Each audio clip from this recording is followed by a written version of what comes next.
What's on, ladies and gentlemen? My name's Ross, I like games, and today we need to go and have a little bit of a chat about some new Saurian Republic cards. You see, ladies and gentlemen, we've seen... Well, I'll be honest with you, right, there's more and more leaks coming out about Keyforge all the time right now. I, for one, am delighted by such an arrangement, because it means that I can talk about more cards and more cards as time goes by, and this is, frankly, brilliant. And we've now got some lovely new Saurian cards that we need to have a little bit of a chat about. So why don't we start off having a little bit of a chat about a pair of Saurian cards that between them look awesome. So starting off with Charybdis. Let's go for that. A 7-power, 0-armor creature, and each enemy creature gains before fight, lose 1 amber. This is awesome! Now look, the reality is, this is in your opponent's control. So your opponent is absolutely entitled, and I would suggest probably would, go, no, I'm not doing that.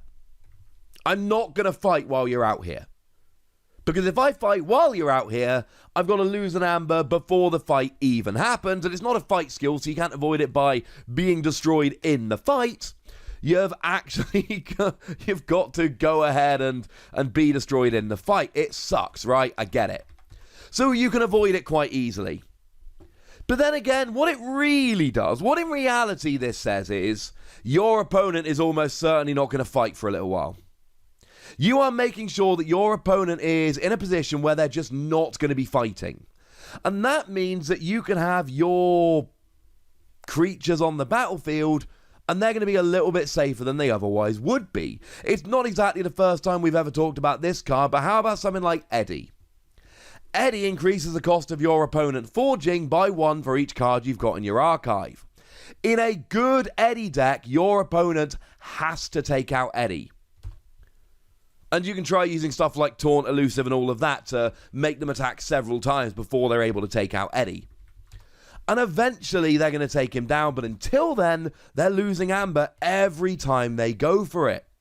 Similarly, think about something like Dusk Witch.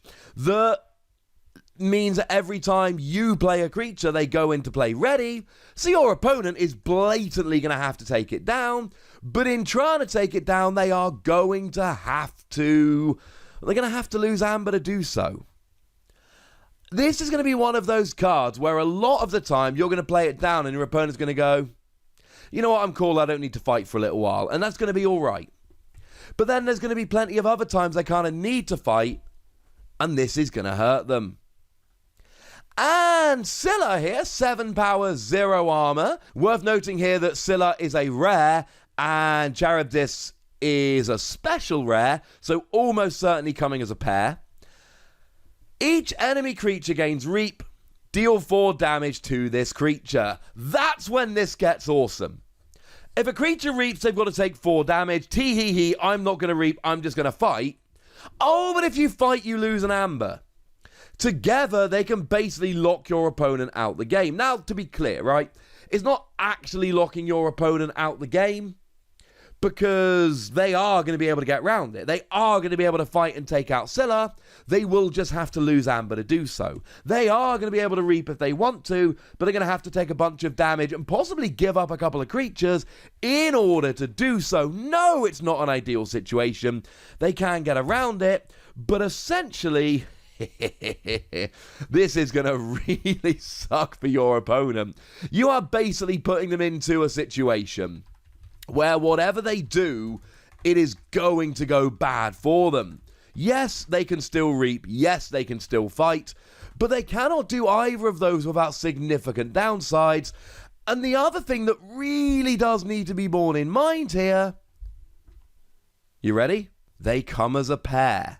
So when you've got one in the deck, you will have the other one in the deck. And that sounds pretty gosh darned awesome to me.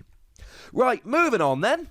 How about Legion's March? And I should actually pause for a moment here and give a massive shout out to the amazing SpiderTankBlog.com for helping me out collecting out these images. Lovely dude, lovely work, big fan. Legion's March is an action card that gives you an amber bonus and reads: for the remainder of the turn, after you use a dinosaur creature, deal 1 damage to each non-dinosaur creature. Now, very important to note, it is each non-dinosaur creature, not each enemy non-dinosaur creature. What that means is that if you're a player that's got a load of their own creatures down that aren't dinosaurs, bad news, ladies and gentlemen, bad news. And there are a few, now the vast majority of Saurian creatures are dinosaurs. There are a few that aren't, but they tend to be the really big boys. So, for instance, something like Gargantodon is a beast rather than a dinosaur. And Pterodactyl is a beast rather than a dinosaur, but they're generally gigantic creatures that could take a damage if they really needed to. As for your other creatures from your other houses, cannot help you there, I'm afraid, ladies and gentlemen. They are just in the firing line. It's sad, it sucks, boo hiss, etc. I'm sure you'll get over it in time. But this is awesome. The thing is, this is an action card, and sure, if you don't play it, you don't get the amber bonus, but you don't have to play it. So if this is a situation where it's too risky to play it, don't play it. Simple as that. And when it says use a dinosaur creature, that is reap or fight or action. And if you've got, say, 6 dinosaurs out and nothing else, you can be placing 6 damage on each of your opponent's creatures, unless they've got dinosaurs. Every time, you know, it's just ridiculous. This could be a devastating card. It could not be. It could end up being underwhelming, but this could be like a full-on devastating card that completely and utterly wrecks your opponent's board, and that alone makes me pretty gosh darned excited. We should also probably have a little bit of a look at Patronage, an action card, and when you play it, you move half of the amber from a creature to your pool, rounding up, and move the remaining amber from that creature to your opponent's pool. Now, this one is a very, very interesting card indeed. I'm not sure what I think about this. I'm not sure how to feel about this, because you are giving your opponent amber. Let's say, for argument's sake, you've got 5 amber on a creature. You're moving 3 of it to your pool and 2 of it to your opponent's pool. Now, the reason this is especially relevant for the Saurian Republic, of course, is because they tend to exalt quite a lot. They do a bit of capturing, take one of your opponent's amber, put it on your creature, but they tend to exalt quite a lot. That is to say, take an amber from the common pool and put it onto that creature. Now, of course, when a creature is destroyed, the opposing player gets any amber on it, so the worry here is that you exalt to put the amber on your creature, and then that creature gets destroyed, and then your opponent gets the amber, and essentially what you've done is take an amber from the common pool that then goes to your opponent, and that's not a good thing. So look, let's say you've got 5 amber on you. Would you rather 3 went to you and 3 went to your opponent, or all 5 went to your opponent? That's essentially what we're doing here. And we've seen other cards previously that can do this kind of stuff. We've seen Chant of Hubris as an example. Chant of Hubris gives you an amber and lets you move an amber from a creature to another creature. So essentially what it does is it lets you move an amber off of your creature to one of your opponents, wherein you then destroy it and get the amber. Or we could look at Praefectus Ludo. Each other friendly creature gains destroyed. Move each amber on this creature to the common supply. So then you don't end up giving your opponent the amber. It just goes back to the common pool. There are plenty of ways around this, but the fact of the matter is, a card like this is a way around it. It's just an exceptionally risky way around it. This can backfire massively. You could end up giving your opponent all the amber they actually need to forge a key and win the game. But I have enough faith in you guys that that's not going to happen, that you're not going to do that. And the other thing is, if you're ahead in the game, why not? Why not just give your opponent some amber so that you can just keep going? Okay, I've given my opponent 3 amber, but you know what? I've got 4 and I'm ahead in the game anyway, so who really cares? And finishing off, Senator Quintina. 5 power, 0 armor, After a creature reaps, exalt it. Now this one, it's weird, right? Now we've seen similar things to this before. So, I mean, back in Age of Ascension, there were a slew of cards. So, for instance, Bloodshard Imp. After a creature reaps, its controller must sacrifice it. Amber Imp. After a creature reaps, stun it, etc. This you exalt. Now remember what we said about exalting. When you exalt, you take an amber from the common pool and you put it onto the creature that exalts. So if you do that, there is amber sitting on your creatures and your opponent can destroy the creature and take the amber. But then if your opponent does it, there's amber on their creatures. So I suppose the answer is, do you feel more confident in fighting or more confident that your opponent wants to reap more than you? Because that's how you win here. If you are the better fighter, then you can essentially just let your opponent do it, knowing that you're going to be taking amber better than they are by fighting and destroying creatures. Similarly, if your opponent really needs to reap, but you're gaining amber from skills or from the bonus amber on cards, etc., so that you don't really need to reap as much, then this card is going to benefit you because your opponent's relying on reaping, you're not relying on reaping, life is good.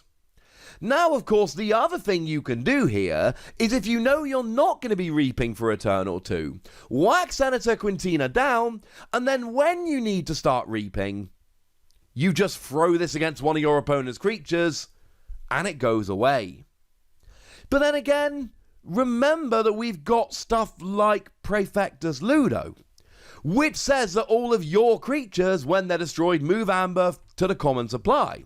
Which means your opponent exalts when they reap, but you get the amber when they go down. You exalt when you reap, but your opponent doesn't get the amber when they go down. You see, as I've already told you, the Saurian Republic is better equipped than other houses to deal with exalting. They have got better cards to mitigate the risks of exalting. And that's kind of my point here.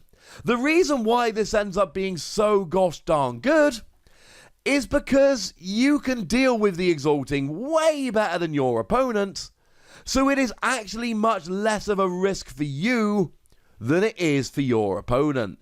And that's why I think this is actually really, really cool here. I do like this. Also, Senator Brackus, another great example. You may spend amber on friendly creatures as if it were in your pool.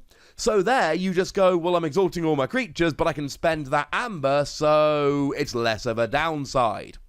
I really like this card for Saurian Republic, but I also understand that it is an extremely awkward card to use. There will be games where you play it and you get stung by it.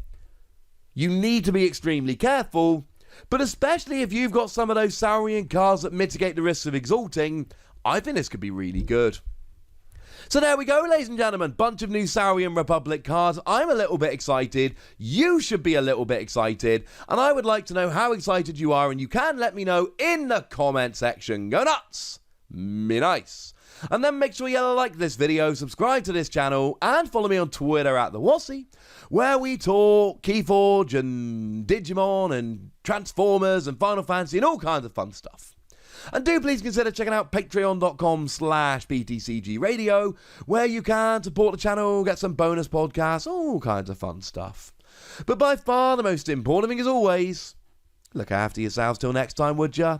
Thank you very much for watching. My name's Ross, and you've been watching Wossy Plays.